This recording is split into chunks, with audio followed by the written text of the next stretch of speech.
સ્વામિનારાયણ હરે સર્વજીવ હિતાવ ગ્રંથ શિક્ષાપત્રીમાં શ્રી સ્વામિનારાયણ ભગવાને આજ્ઞા 173 શ્લોકમાં લખ્યું છે અને પોતાનું જે રજસ્વાલાપણું તે કોઈ પ્રકારે ગુપ્ત ન રાખવું.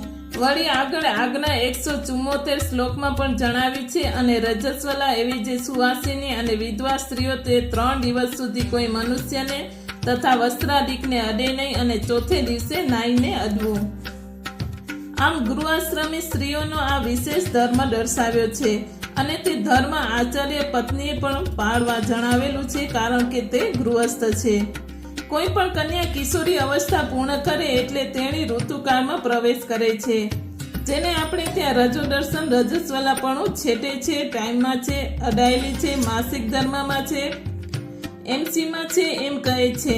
આ બાબત એમ સૂચવે છે કે હવે તેણીએ યુવા અવસ્થામાં પ્રવેશ કર્યો છે.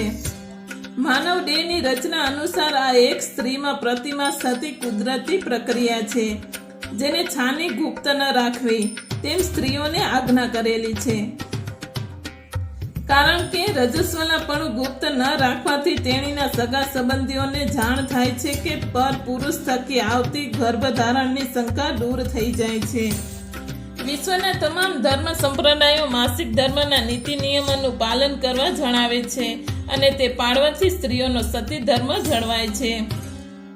શ્રીમદ ભાગવતમાં જણાવ્યું છે, હંમેશા પુરુષના સહવાસ રૂપી વરદાનને ઇન્દ્ર પાસેથી ગ્રહણ કરી બ્રહ્મ હત્યાનો ચોથો ભાગ સ્ત્રીઓએ લીધો છે.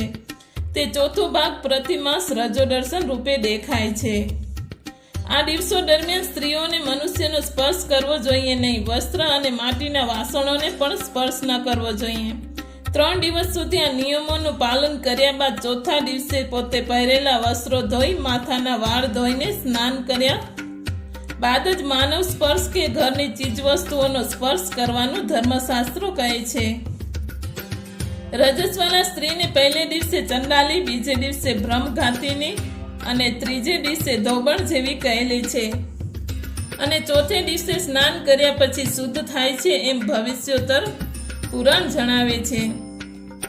રજો દર્શન દરમિયાન સ્ત્રીએ શું નિયમો પાળવા એ બાબત શાસ્ત્રો લખે છે કે હળવો ખોરાક ખાવો, ફૂલ ધારણ ન કરાય, ખાટલા ઉપર સૂવું નહીં, અગ્નિને સ્પર્શ ન થાય, બીજાને અડવું નહીં,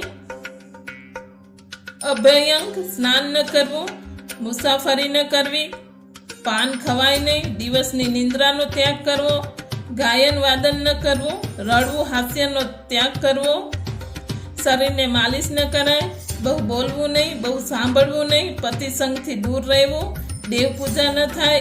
આ ધાર્મિક દોષ લાગે છે.